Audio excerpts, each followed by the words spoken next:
الحمد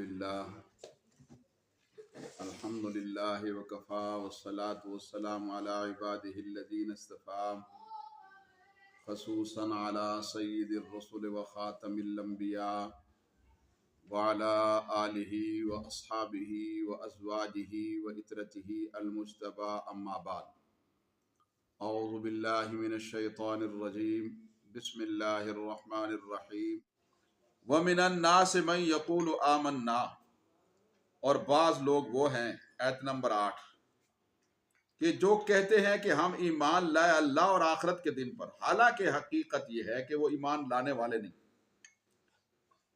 اب جب اللہ ہی کسی کی بات کو ٹھکرا دے تو وہ کیسے سچا ہو سکتا ہے؟ ایمان والوں کے متعلق اللہ نے کہا ہدی من ربہم، ان کی ہدایت اور ایمان کی اللہ نے تصدیق کی۔ جس کی اللہ تصدیق کر دے وہ کیسے جھوٹی ہو سکتی چیز؟ صحابہ کے ایمان کی گواہی اللہ نے دے دی تو اس کے بعد کسی اور سند کی ضرورت نہیں۔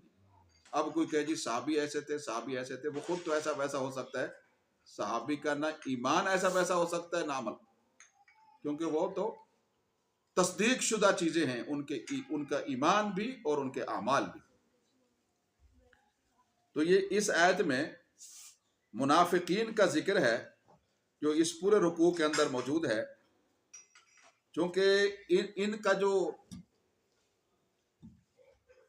نقصان ہے اور ان کا جو ایمان والوں کے لیے خطرہ ہے وہ کفر سے بھی زیادہ بڑا تھا، تو اس لحاظ سے اس کو تفصیل سے اللہ تعالیٰ نے بیان کیا ہے۔ یہ لوگوں کے سامنے اپنی نیکی اور پارسائی کو ذکر کرتے تھے، ظاہر کرتے تھے، اور دل میں برائی اور بدعملی کو چھپاتے تھے، تو یہی منافقت ہوتی ہے، یہی منافقت ہوتی ہے۔ منافقت کی اور نفاق کی دو بڑی قسمیں ہیں، ایک کو کہتے ہیں نفاق اعتقادی، ایک کو کہتے ہیں نفاق عملی۔ نفاق اعتقادی یہ ہے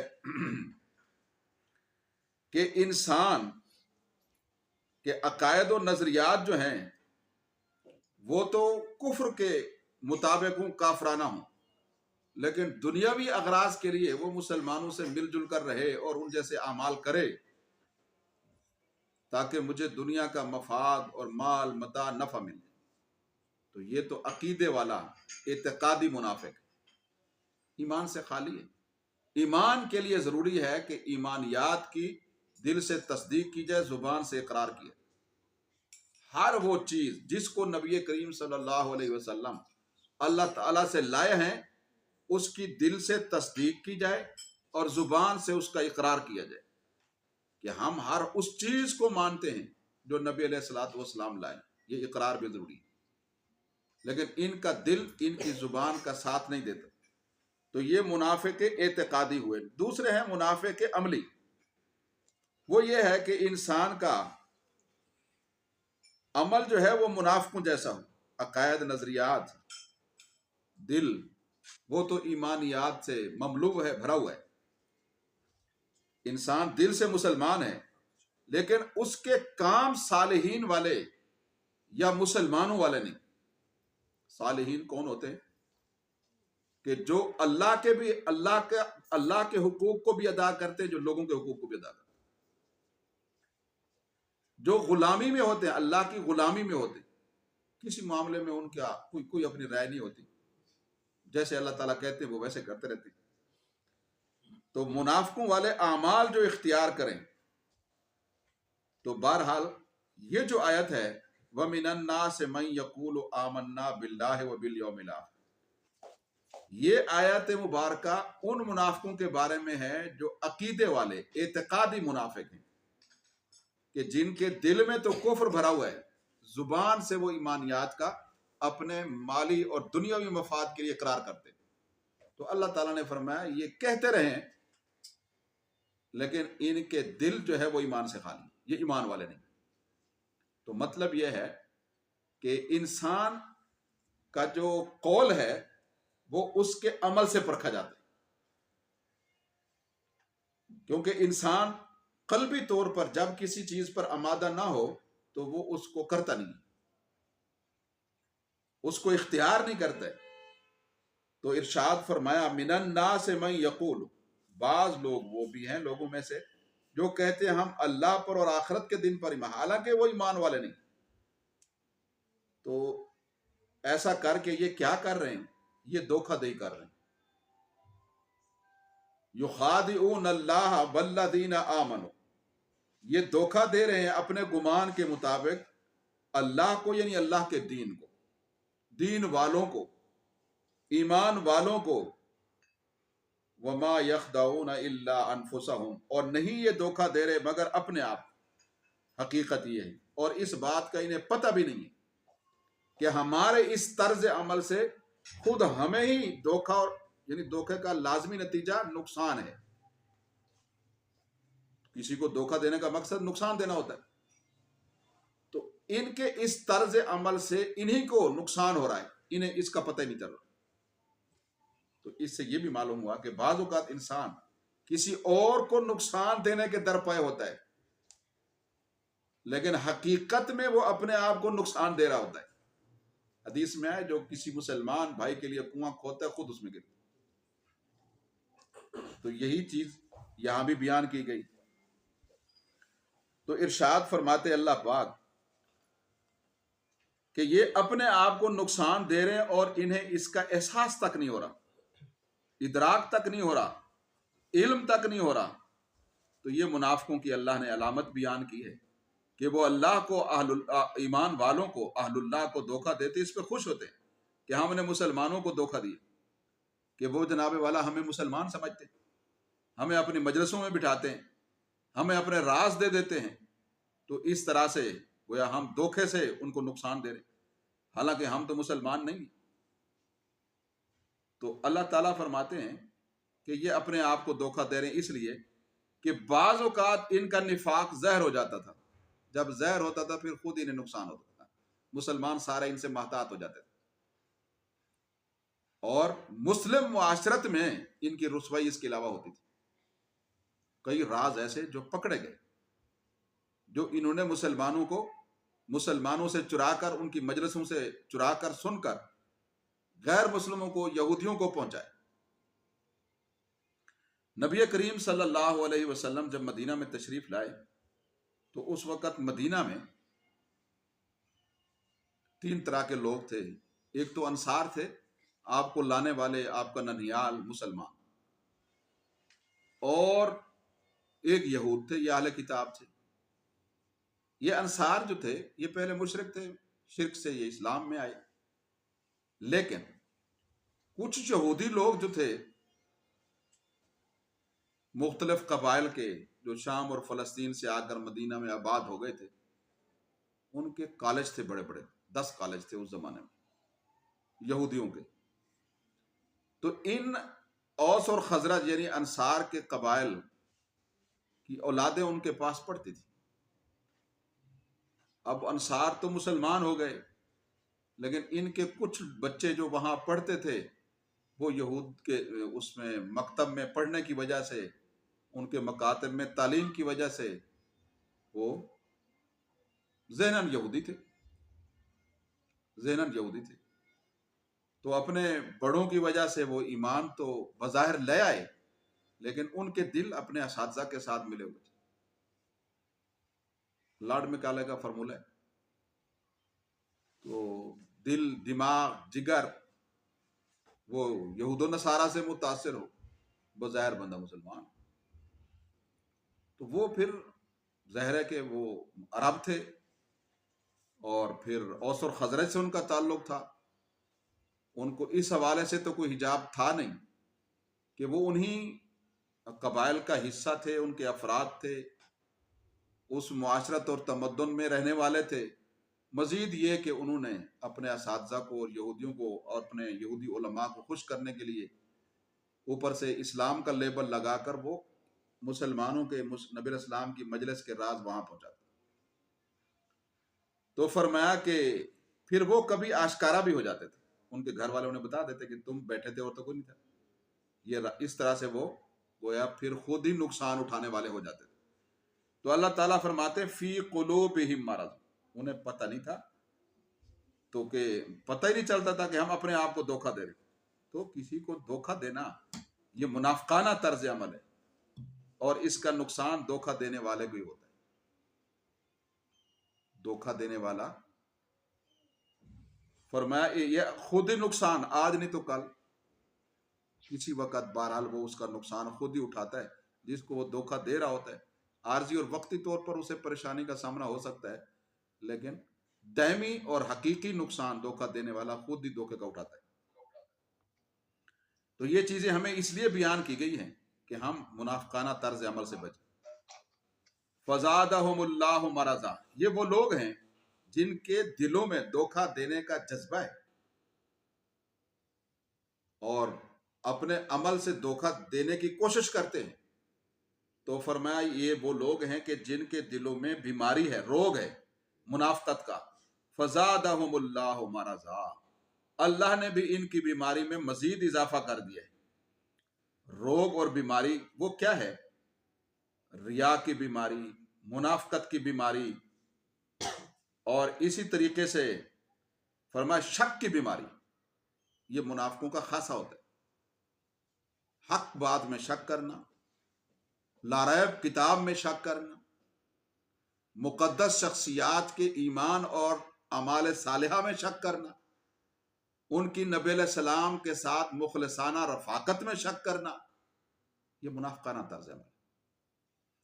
اور اسی طریقے سے ریا کرنا یعنی دکھلاوا کرنا،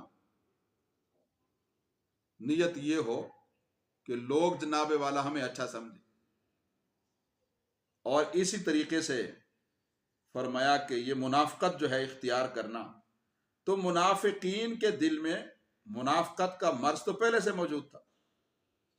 اب اسلام کی ترقی، شان و شوکت کو جب دیکھتے تھے تو ان کے حسد اور ان کی اس منافقت والی بیماری میں مزید اضافہ ہو جاتا. شان و شوکت دیکھتے تھے تو مزید منافقت میں اضافہ کرتے، مزید مسلمانوں کو دل لبھانے والی باتیں کرتے تاکہ اسلام اور مسلمانوں کے ساتھ ہمدردی جتلائیں اور فتوحات سے آنے والا مال جو ہے وہ ہڑپ کر جائیں غنیمت کے نام کہ ہمیں بھی حصہ، ہم بھی تمہارے ساتھ تھے، ہم بھی اسلام کو اچھا سمجھتے ہیں وغیرہ وغیرہ. تو یہ گویا منافقت میں جھوٹ بولتے تھے. تو اللہ تعالیٰ فرماتے ان کے لیے دردناک عذاب، تکلیف دہ عذاب ہے، المناک عذاب ہے. کیوں؟ اس لیے کہ یہ جھوٹ بولتے تھے. تو جھوٹ اللہ کے عذاب کا ذریعہ ہے. اس سے یہ بھی معلوم ہو جھوٹ جو ہے یہ اللہ کے عذاب کا اور تکلیفوں کا ذریعہ ہے. بعض اوقات انسان یہ سمجھتا ہے کہ عارضی طور پر میں جھوٹ بول دوں تو میری جان چھوٹ جائے گی، اور ایسا فی الواقع ہو بھی جاتا ہے عارضی طور پر، کیونکہ اگلے سامع کو نہیں معلوم ہوتا کہ یہ حقیقت ہے بات یا نہیں ہے. غیب کا علم تو اللہ پاک جانتے. لیکن ایک وقت آئے گا کہ اس جھوٹ کا وبال کے نتیجے میں یہ اپنا بہت کچھ گنوا دے گا. معمولی سی چیز کو بچانے کی خاطر جو جھوٹ بولا تھا اس کی خاطر بہت کچھ گنوا دے گا. یہ وقت آئے گا. تو اس لیے مسلمان کی زبان تو سچی زبان ہے. کونوا مع صادقین، ہمیں یہ حکم بھی ہے کہ سچوں کے ساتھ ہو جاؤ، سچ کہو. حضرات صحابہ کرام رضوان اللہ علیہم اجمعین نبی علیہ السلام کی مبارک تربیت سے ہمیں اپنے عمل سے یہ ثابت کر گئے، کیونکہ وہ ہمارے لیے راہ عمل چھوڑ گئے، نمونہ عمل چھوڑ گئے کہ وقتی نقصان برداشت کر لو لیکن جھوٹ نہ بولو. 3 بندے صحابہ میں سے حضرت کعب بن مالک، مرارہ بن ربیع، ہلال بن امیہ، یہ 3 بندے غزوہ تبوک میں پیچھے رہ گئے تھے. آج کل کرتے کرتے کھجوریں، فصلیں اس زمانے میں پکی ہوئی تھیں اور وہاں کی تو سالانہ آمدنی یہی تھی. تو ان کی دیکھ بھال میں مصروفیت کی وجہ سے یہ کوئی غیر شرعی بات بھی نہیں ہے، شرعی بات تھی. لیکن اس وقت کا جو مسلمانوں سے تقاضا تھا وہ تو غزوہ تبوک تھا، اس میں شرکت ان کی نہیں ہو سکی ان وجوہ کی وجہ سے. تو نبی علیہ السلام جب واپس آئے، منافقوں نے جھوٹ بولنا شروع کیے تاکہ نبی علیہ السلام کی ناراضگی سے بچ جائیں اور اس طرح رسوا ہونے سے بچ جائیں. نبی علیہ السلام نے ان کو جانے دیا. ظاہر ہے آپ غیب تو نہیں جانتے، لیکن یہ 3 مخلص لوگ تھے، یہ منافق نہیں تھے. صحابہ کرام تھے، صحابہ کرام میں کوئی منافق نہیں. انہوں نے کہا حضرت آج کل کرتے کرتے باغوں اور کھجوروں کی دیکھ بھال میں دن گزر گئے اور ہم نہیں آ سکے، غلطی ہو گئی ہم سے. تو نبی علیہ السلام ناراض ہوئے، یہ نقصان ہوا وقتی. اور آپ نے اتنا ناراض ہوئے کہ 50 دن تک ان تینوں کے ساتھ سوشل بائیکاٹ رہا، حتیٰ کہ ان کی اولادیں اور بیویاں نہیں بولتی تھی ان کے ساتھ. یہ تنگی برداشت کی کہ زمین اپنی وسعت کے باوجود تنگ ہو گئی. لیکن 50 دن یہ دنیا کی عارضی تکلیف برداشت تو کی، پھر جو اللہ کی رحمتیں آئیں وہ اب تک قرآن میں موجود ہیں، گواہیاں اللہ کی موجود ہیں. یا ایھا الذین آمنوا اتقوا اللہ وکونوا مع الصادقین. ان کے نام کی پوری سورۃ توبہ اللہ نے نازل کر.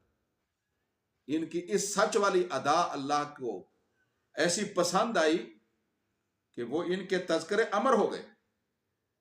تو وقتی نقصان تو ہوا کہ سارے ہی جان دینے والے اجنبی ہو گئے، لیکن وہ برداشت کیا. پھر منافقوں کا پول بھی کھل گیا. وقتی طور پر تو ان کی جان چھوٹی. نبی علیہ السلام نے تو ان کے ساتھ 50 دن سوشل بائیکاٹ کیا، ان کے ساتھ پھر پوری زندگی کا ہو گیا، ہمیشہ کا ہو گیا، کیونکہ انہوں نے جھوٹ بولے تھے. تو وہ تو اللہ نے بیان کر دیا کہ یہ آئے نہ حق عذر تراشتے رہے اور آپ کو بتاتے رہے اور آپ ان کو جانے دیتے رہے، حالانکہ ان کا کوئی عذر نہیں تھا. یہ آ سکتے تھے، اسباب وسائل بھی تھے ان کے پاس. تو میں یہ عرض کر رہا ہوں کہ اللہ تعالی ہمیں یہ فرماتے ہیں وَلَهُمْ عَذَابٌ عَلِيمٌ بِمَا كَانُوا يَكْذِبُونَ. با جو ہے نا، با کئی معنی کے لیے آتے، یہاں سببیت کے معنی میں کسی چیز کے سبب کو بیان کرتی ہے.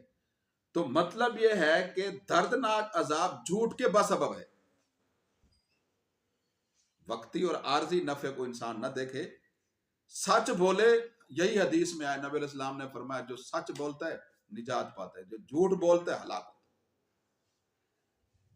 فرمایا وَإِذَا قِيلَ لَهُمْ. یہی وجہ ہے کہ منافقت کی علامتوں میں سے ایک علامت جھوٹ بولنا بھی. اور پھر اس کے اور بھی نقصان ہیں. رحمت کے فرشتے 1 میل دور چلے جاتے ہیں، زحمت کے تو رہتے ہیں. اب ظاہر ہے جب رحمت کے چلے جائیں گے تو پھر زحمت کے ہوں گے تو ٹینشنیں آئیں گی. زندگی میں ٹینشنیں پیدا ہوتی ہیں جھوٹ سے، اور جھوٹ سے انسان کے دل میں شکوک و شبہات بھی پیدا ہوتے ہیں، کیونکہ دوسرے کو وہ جھوٹ بول کر شک میں مبتلا کر دیتا ہے، تو اس کے اپنے دل میں کیسے پیدا نہیں. فرمایا اذا قیل لهم لا تفسدوا فی الارض. اور جب ان سے کہا جاتا ہے جھوٹ نہ بولو، منافقت اختیار نہ کرو، اپنے دل کے خلاف بات نہ کرو، اس سے فساد پیدا ہوتا ہے، جھوٹ سے فساد پیدا ہوتا ہے. اور دنیاوی مال و متاع کے حصول کی خاطر اپنے نظریات و افکار پر سمجھوتا نہ کرو، اس سے بھی فساد پیدا ہوتا ہے کہ اپنے نظریات پر، اپنے افکار پر، اپنے عقائد پر اور اپنے عمل پر سمجھوتا کر دینا. ہمارے لیے ایک طے شدہ جو ہے نا امور ہیں، ہم تو اللہ کے غلام ہیں.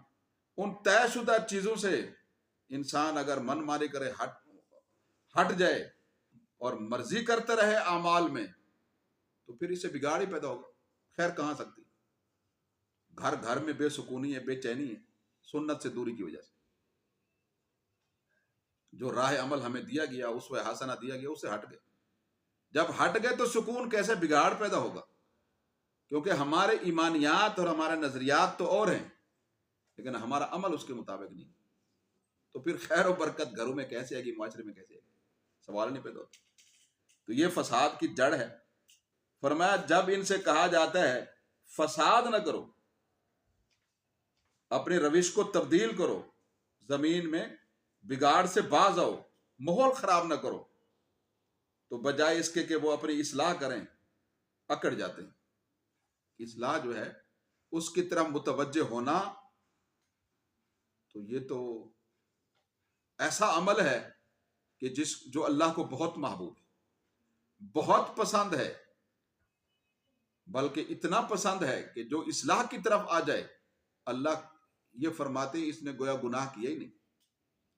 اصلاح کی طرف توجہ کرو تو یہ اکڑ جاتے ہیں، اپنی غلطی کو تسلیم کرنے کی بجائے خود کو جناب والا مصلح قرار دے دیتے ہیں.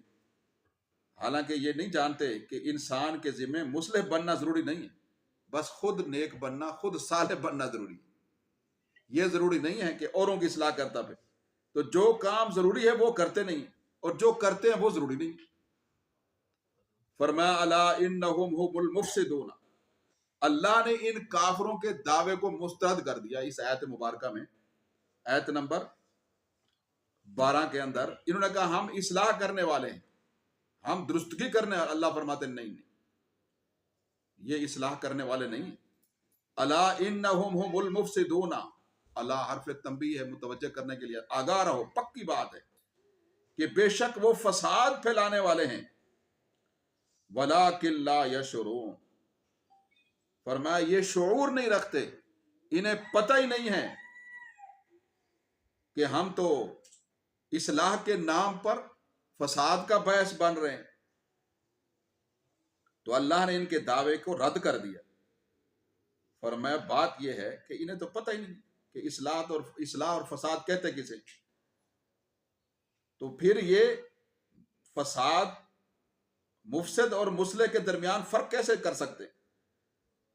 اور انہیں یہ بھی معلوم نہیں ہے کہ فساد کرنے والوں کا انجام کیا ہوتا ہے اور مصلحین کا انجام کیا ہوتا ہے.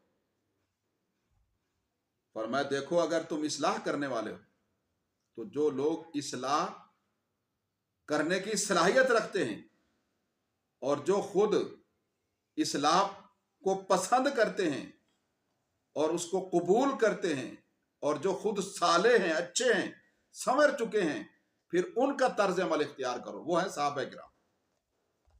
یہ ہے طریقہ اصلاح کا. اگر کسی کو اصلاح کی ضرورت ہے تو وہ اس کے پاس جائے جس کی اصلاح ہوئی، اہل اللہ کے پاس جائے. وہ خود اصلاح کرے گا تو بگاڑ ہی پھیلائے گا. جو خود بگڑا ہوا ہے وہ کیا اصلاح کرے گا؟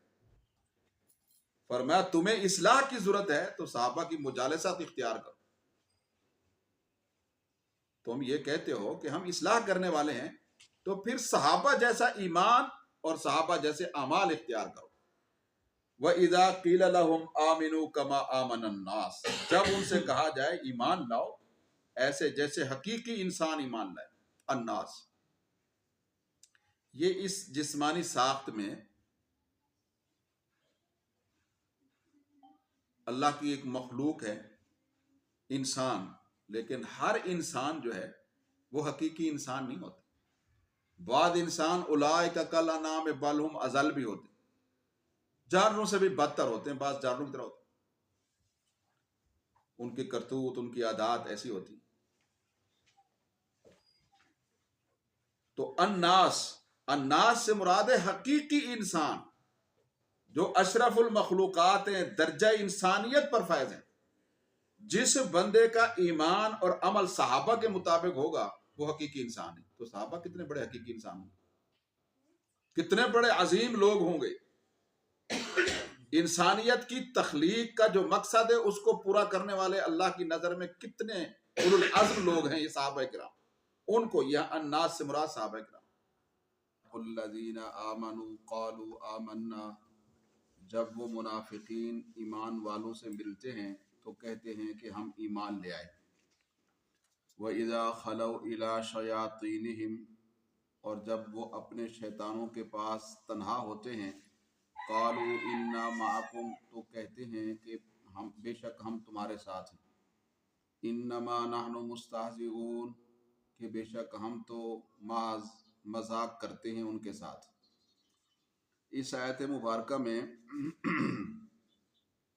منافقین کا دوہرا معیار بیان کیا گیا ہے کہ اہل اسلام کے سامنے جب آتے ہیں تو اور چہرے کے ساتھ آتے ہیں، اور جب اپنے جیسے لوگوں کے سامنے جاتے ہیں، یعنی کافروں اور یہودیوں کے سامنے یا دیگر منافقوں کے سامنے، تو پھر ان کا چہرہ اور ہوتا ہے، دوسرے چہرے کے ساتھ ان کے پاس جاتے ہیں. احادیث مبارکہ میں ایسے انسان کو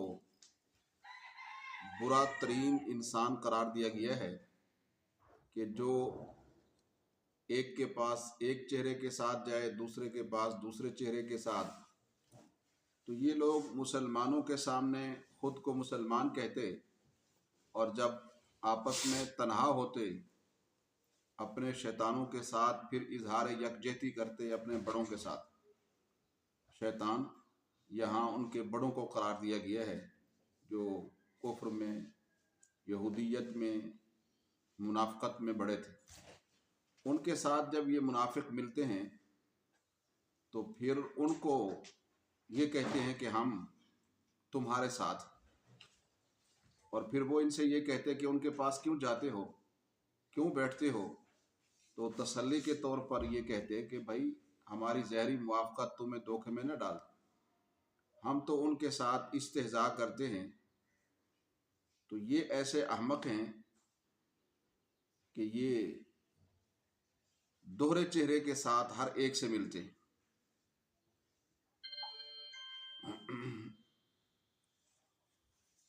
تو مقصد ان کا یہ تھا کہ ہم مسلمانوں کی مجلسوں میں جائیں اور وہاں سے گویا راز معلوم کریں، اور پھر وہ کافروں کو آ کر راز بتلائیں۔ یہ ان کا اصل میں مسلمانوں کے پاس منافقانہ چہرے کے ساتھ جانے کا مقصد تھا۔ اللہ یستہزئ بہم، اللہ تعالیٰ ان سے مذاق کرتا ہے، وَيَمُدُّهُمْ فِي طُغْيَانِهِمْ يَعْمَهُونَ، اور انہیں ان کی سرکشی میں اللہ ڈھیل دیتا ہے جس میں وہ بھٹکتے رہتے ہیں۔ اس آیت مبارکہ میں مذاق کی نسبت اللہ تعالیٰ کی طرف کی گئی ہے۔ ظاہر ہے کہ اللہ تعالیٰ کی طرف یہ نسبت مجازی ہے، اس لیے اس کا معنی یہ ہوگا کہ اللہ رب العالمین منافقین کو جو وہ صحابہ کے ساتھ استہزاء کرتے تھے اس کا بدلہ اور سزا دے گا۔ فوری سزا اللہ پاک اس لیے نہیں دیتے کیونکہ اللہ پاک کا قانون امہال ہے، ڈھیل کا قانون، کہ اللہ نے ان منافقوں کو ڈھیل دے دی ہے تاکہ وہ اپنی سرکشی میں خوب اچھی طرح ڈوب جائے۔ پھر جب اللہ ان کی گرفت کریں گے، پھر ان کی سمجھ میں اور عقل میں آئے گا کہ مذاق کس کا بنا ہے، مسلمانوں کا بنا ہے یا اپنا منافقوں کا خود ہی بنا ہے۔ اللہ تعالیٰ آگے ارشاد فرماتے ہیں، اولئک الذین اشتروا الضلالۃ بالہدیٰ، یہ منافق وہ لوگ ہیں جنہوں نے ہدایت کے بدلے گمراہی کو خرید لیا ہے۔ فما ربحت تجارتہم، ان کی تجارت نے ان کو کوئی نفع نہیں دیا۔ وما کانوا مہتدین، اور یہ راہ راست پر نہیں آئے۔ اس آیت مبارکہ میں گمراہی کو سامان تجارت اور ہدایت کو اس کی قیمت کے ساتھ تشبیہ دی گئی، اور اس تشبیہ کا خلاصہ یہ ہے کہ ان منافقین نے شیطانی بازاروں میں جا کر گمراہی خریدی، یعنی اپنے بڑوں کے پاس جا کر، اور شیطانوں نے اس کی قیمت ایمان بتائی۔ تو منافقین نے اپنی قیمتی چیز ایمان ان کے حوالے کیا اور خود گمراہی کے گویا کے گڑھے کے اندر گر گئے۔ تو یہ سوچ کر خوش ہونے لگے کہ ہم نے خوب تجارت کی، حالانکہ ان کی یہ تجارت گھاٹے اور نقصان کی تجارت ہے۔ یہ ایسے ہی ہے جیسے کوئی شخص ہیرے جواہرات یا زر وغیرہ دے کر کسی جانور کا گوبر وغیرہ خرید لے۔ تو انہوں نے جو منافقانہ طرز عمل اختیار کیے ہے، حالانکہ ان کو ایمان والا طرز عمل اختیار کرنا چاہیے تھا۔ منافقانہ ایمان کی جگہ منافقانہ طرز عمل انہوں نے اس لیے اختیار کیے ہے تاکہ ہم دنیا کے نفع یا فائدے حاصل کر سکیں۔ تو یہ گھاٹے کا سودا ہے، یہ معنی ہے اس آیت مبارکہ کا۔ آگے اللہ تعالیٰ آیت نمبر 17 میں ارشاد فرماتے ہیں، مثلہم کمثل الذی استوقد نارا، ان منافقوں کی مثال اس شخص کی ہے کہ جس نے آگ جلائی، فلما اضاءت ما حولہ، پھر جب اس آگ نے آس پاس کی جگہ کو، ماحول کو، ارد گرد کو روشن کر دیا، تو ذہب اللہ بنورہم، تو اللہ ان کی روشنی کو لے گیا، وترکہم فی ظلمات لا یبصرون، اور انہیں اندھیروں میں چھوڑ دیا تو پھر وہ دیکھتے بھی نہیں۔ تو اس آیت مبارکہ میں اللہ تعالیٰ نے منافقین کو اس شخص کے ساتھ تشبیہ دی ہے کہ جو بندہ اندھیری رات میں آگ جلا کر روشنی اور اپنے لیے گرمی حاصل کرنے کا انتظام کرے، اور وہ آگ تھوڑی دیر تک جلنے کے بعد اپنے آس پاس کے ماحول کو، ارد گرد کو روشن اور گرم کرنے لگے، لیکن اچانک کوئی تیز ہوا چلے جس کی وجہ سے وہ آگ بجھ جائے، وہ روشنی اور گرمی کا انتظام جو ہے وہ درہم برہم ہو جائے، اور وہ شخص جس نے اپنے مقاصد کے حصول کے لیے، روشنی کے لیے اور گرمی کے لیے آگ جلائی تھی، اور وہ جناب والا اندھیرے میں چلا جائے اور اس کا گویا کہ جو مقصد تھا آگ جلانے کا وہ فوت ہو جائے۔ اب دیکھیے کہ اتنی محنت کے باوجود وہ بیچارہ پہلے بھی اندھیروں میں تھا، پھر تھوڑی دیر روشنی تو حاصل ہوئی اور سردی سے بچاؤ کا سامان بھی میسر آیا، لیکن پھر وہ آگ کے بجھنے کے بعد اندھیروں کے اندر چلا گیا۔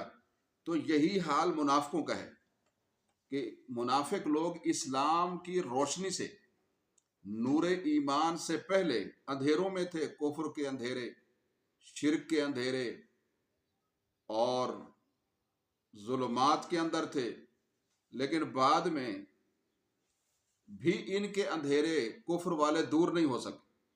درمیان میں کچھ عرصے کے لیے انہیں تھوڑی سی روشنی حاصل ہوئی، لیکن ان لوگوں نے اس روشنی کو باقی رکھنے کی کوئی فکر نہیں کی، تو پھر اس کا نتیجہ یہ ہوا کہ معمولی آزمائش جہاد کی، کافروں کے ظلم و ستم کی جب ان پر آئی تو یہ دوبارہ اپنے کفر کے اندر واپس چلے گئے اور ایمان پر ثابت قدم نہیں رہ سکے اور مخلصانہ ایمان نہیں لے۔ یہ سمجھے تھے کہ ہمیں کوئی فائدہ ملے گا، لیکن اگر یہ استقامت دکھلاتے تو ہمیشہ کا فائدہ تھا ان کے لیے، اللہ تعالیٰ ان سے راضی ہو جاتے، اور اس رضامندی کے نتیجے میں اللہ تعالیٰ ان کو جنت اور اس کی ابدی نعمتوں سے نوازتے۔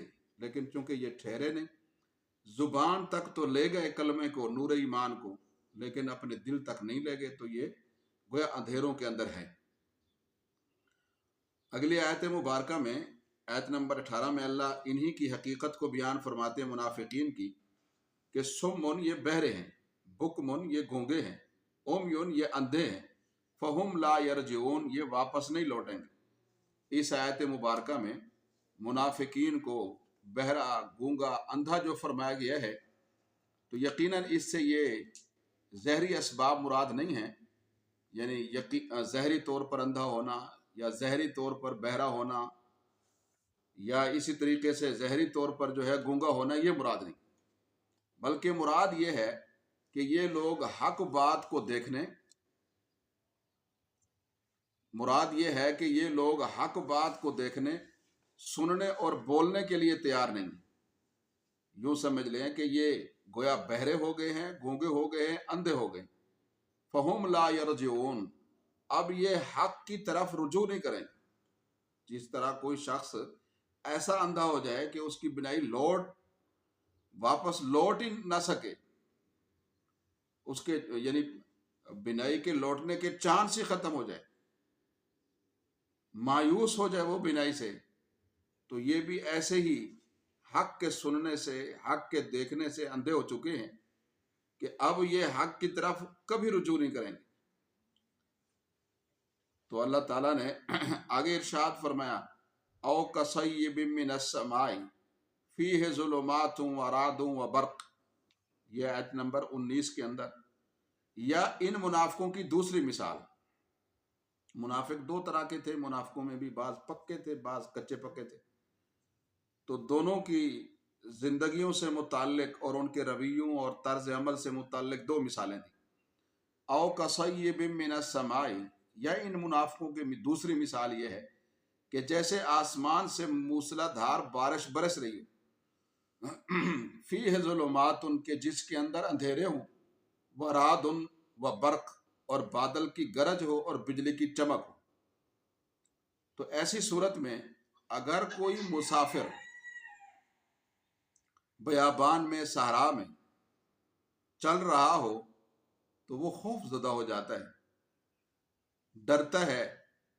جب گرج ہوتی ہے تو وہ کان پھاڑتی ہے، کانوں میں انگلیاں دیتے، اور بادلوں کا اندھیرا ہوتا ہے تو اسے راستے کا پتہ نہیں چلتا کدھر جانا ہے، لیکن جب چمک آتی ہے تو کچھ اسے پتہ چل جاتا ہے، تھوڑا سا وہ سمت متعین کر کے چلنا شروع ہی کرتا ہے کہ وہ چمک ختم ہو جاتی ہے، پھر اندھیرا ہو جاتا ہے، تو چلنے میں بھی اسے دشواری، دیکھنے میں بھی اسے دشواری، تو وہ بہت پریشان حال ہوتا ہے۔ تو یہ منافق ایسے ہی ہیں کہ تھوڑی سی ایمان کی روشنی تو پڑتی ہے، لیکن اپنے رویوں سے یہ لوگ اس ایمان کی روشنی سے دور ہو جاتے ہیں، تو یہ پریشان حال ہے۔ یجعلون اصابعہم، فرمایا کہ وہ بجلی کی کڑک سے، من الصواعق حذر الموت، موت سے خوف زدہ ہو کر اپنی انگلیاں اپنے کانوں میں ڈال لیتے۔ واللہ محیط بالکافرین، اور اللہ یعنی اللہ کا عذاب اور اللہ کافروں کا احاطہ کیے ہوئے ہے۔